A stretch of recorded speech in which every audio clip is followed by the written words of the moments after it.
दिनुभएको छ र विशेष सन्नी भाइलाई पनि म धन्यवाद दिन्छु। अनुभव त के भन्नु, अनुभव भन्दाखेरि मेरो त्यस्तो अनुभव छैन जो अहिले कृष्णले भन्दै थियो त्यस्तो अनुभव छैन, तर मेरो छोटो मोटो अनुभव म भन्न चाहन्छु। र मेरो दुईवटा पाटा छ अनुभव। म जति बेला म ब्राह्मण परिवारमा आएको थिइनँ त्योभन्दा अघिको र यो आइसकेपछिको मेरो अनुभव छोटोमा भन्दैछु। मलाई त्यस्तो कुनै साक्षात्कार त्यस्तो खालको कुनै टचिङ अथवा सपनामा यस्तो देखेँ त्यस्तो देखेँ भन्छ कतिजनाले, त त्यस्तो मेरो अनुभव केही छैन। तर पनि मैले एउटा अनुभव चाहिँ के गरेँ भन्दाखेरि जति पुरुषार्थ तीव्र पुरुषार्थ भन्छ, पुरुषार्थ गरेँ र बाबालाई याद गरेँ भनेदेखि मेरो कतिवटा मेरो सफलता पाउँछु जीवनमा, मेरो सफल हुन्छ जीवन भन्ने चाहिँ मैले अनुभव गर्दैछु। र मेरो पहिला म जति बेला अफिसमा काम गर्थेँ त्यति बेला म उसमा गर्थेँ के फरेस्टमा डिपार्टमेन्टमा काम गर्थेँ। म हेड क्लर्कको पोस्टमा थिएँ, ठुलो पोस्टमै भन्नु त्यतिको अफिसमा राम्रै पोस्टमा थिएँ। म इमान्दारीपूर्वक नै काम गर्थेँ र सबै मेरो अफिसको स्टाफहरू पनि सहयोगी थिए, सबैजना ठिक थिए। इभन मेरो अफिसरहरू पनि मसँग एकदमै राम्रा थिए। एकदम म पैसा रुपियाँको पनि दुःख थिएन, सबै ठिकै थियो। तर म त्यति बेला यहाँ ब्राह्मण उसमा आएको थिइनँ, ब्रह्मकुमारीमा आएको थिइनँ। सबै राम्रै थियो, सबै ठिक चल्दै थियो, सबै ठिकै छ, सम्मान पाइरहेछु। मलाई मिटिङमा बोलाउँछ, गेस्ट हाउसतिर बस्छु, खान्छु पिउँछु, सबै कुरो भइरहेछ। तर एउटा चिज एकदमै मेरो नराम्रो थियो जसले मलाई अशान्ति गरिरहेको थियो। त्यो के भनेदेखिलाई मेरो यस्तो थियो, यस्तो चाहिँ खुवाइ मेरो अहिले यिनले पनि भन्दै थियो, यस्तो खुवाइ चाहिँ निकै थियो र खानपिन एकदमै गडबड थियो। खानपिनमा जे पाएँ त्यही खान्थेँ। यस्तो चाहिँ एकदम बेसी खाएर चाहिँ म घर पुग्थेँ। घर पुगेपछि एकदम अशान्ति, घरमा एकदम अशान्ति हुन्थ्यो, झगडा कचडा भइरहन्थ्यो यो खाएकोले गर्दाखेरि। र यस्तो हुँदाखेरि अशान्तिको अशान्ति घरमा सम्पूर्ण परिवारसँग नै अशान्ति हुन्थ्यो मेरो। बस्नुहोस् कृष्ण अशान्ति हुन्थ्यो। र त्यसो हुँदाखेरि के भयो, मेरो भरपूर नभए तापनि मलाई एकदमै अशान्ति थियो। र त्यहाँबाट चाहिँ मलाई एक दिन चाहिँ के भयो भन्दाखेरि म यो त्यति बेला हाम्रो लोन्साको घरमा थियो हाम्रो यो सेन्टर। त्यति बेला चाहिँ म त्यस्तै एउटा काम परेर म दिदीलाई भेट्नु गएको थिएँ।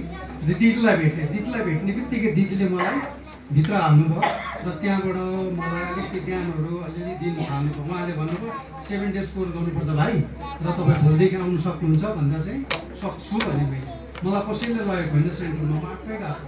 अन्त दिदीले त्यहाँबाट भोलिपल्टदेखि मलाई क्लास गराउनु थाल्नुभयो। वन्दना सपना बहिनी पनि हो, तिनैजनाले मलाई एकदम त्यो क्लास डेली गराउनु हुँदैछ। त्यहाँ मलाई म बिस्तारै मैले त्यो एकैचोटि सकिनँ छोड्नु, त्यस्तो खानु त्यो त्यस्तो खालको भनौँ न खानेकुरो जुन किसिमको खाँदै थिएँ मैले त्यस्तो छोड्नु मलाई अलिक समय लाग्यो। तर बिस्तारै माउन्ट टाउको लामो दिँदै त्यहाँबाट त्यो हेर्दै जाँदा मैले त्यो छोड्दै गएँ। त्यहाँबाट मैले यिनले भन्दै थियो भाइले अहिले एकदम बिचमा फेरि खाउँ न भन्छ र फेरि सुरु हुन्छ, त्यो होइन मेरो चाहिँ। मैले छोड्छु भने मैले छोडेपछि एकदम मैले सधैँको लागि यो छोडिदिएँ।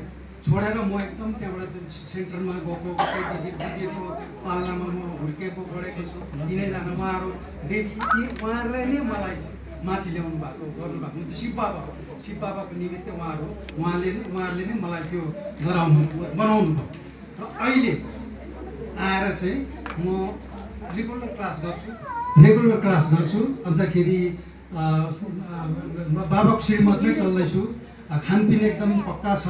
म त्यस्तो त्यो यिनले भन्दै थियो कसैले चम्कायो भने म चम्केर खाने होइन, तर एकदमै त्यो किसिमले राम्रो प्रकारले चल्दैछ। र अरू त के भन्नु, तपाईँहरू सबैलाई म धन्यवाद दिन्छु है, तपाईँहरू आउनुभएकोमा। तपाईँहरूलाई पनि त्यही म सन्देश दिन्छु कि तपाईँहरूले पनि एकपल्ट फेरि रिभाइभ गर्नुहोस्, यसलाई अगाडि बढ्नुहोस्, बाबाको ज्ञानलाई लिएर अगाडि बढ्नुहोस्। अहिले मलाई एकदम शान्ति छ, कुनै किसिमको असन्तुष्टि छैन, एकदम ठिकसँग चलिरहेछ, घर चलिरहेछ। एउटा कुरो छोराछोरीसँग पनि अर्को चाहिँ के छ भने अप्ठ्यारो हुन्छ, तिनीहरूसँग धेरै प्रब्लम भयो हामीलाई, एकदमै त्यहाँनिर प्रब्लम हुन्छ। हामीले तिनीहरूलाई एकदम राम्रोसँग सम्झाएर बुझाएर तिनीहरूसँग पनि एउटा अन्डरस्ट्यान्डिङमा बसेको छौँ हामी। त्यो एउटा त्यो गर्नु सकिन्छ र गरेर तपाईँहरूले पनि एउटा राम्रोसँगले एउटा यो बाबाको ज्ञानमा अझै तपाईँहरूले अगाडि बढाउनु सक्नुहुन्छ होला, जसले गर्दा अझै हामी शान्तिसँग अगाडि बढ्न सक्छौँ, अगाडि हिँड्नु सक्छौँ, अझै हामीले उन्नति गर्नु सक्छौँ भन्छु। र अन्तमा म दिदीलाई वन्दना बहिनी के अरे सपना बहिनी के अरे हाम्रो सन्नी भाइलाई हार्दिक धन्यवाद दिन्छु। र सबैभन्दा मलाई यो बाटोमा ल्याउने चाहिँ अर्को चाहिँ मेरो माताजी सकुन माताले नै मलाई चाहिँ अगाडि बढाएको हो भन्छु। तिनी छैन क्या यता उसले नै मलाई चाहिँ अगाडि बढाएको, उसले नै मलाई यो ठिक गरेको। र सबैलाई धन्यवाद दिँदै म मेरो सानो वक्तव्य यही शेष गर्छु।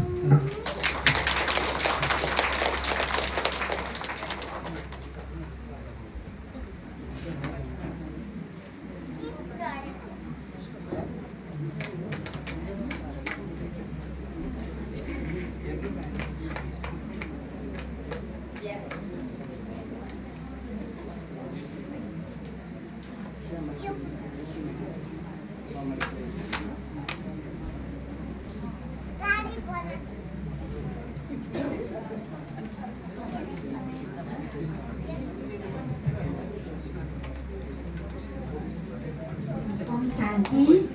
र हजुरहरू पनि है अब टाइम त भइसके नै, यति साह्रो समयको व्यस्तता भएर तपाईँ आउनुभयो र तपाईँहरू कोही सुनाउन चाहनुहुन्छ यस्तो अनुभव कोही छ आफ्नो जीवनमा 2-4 शब्द राख्छु भन्ने?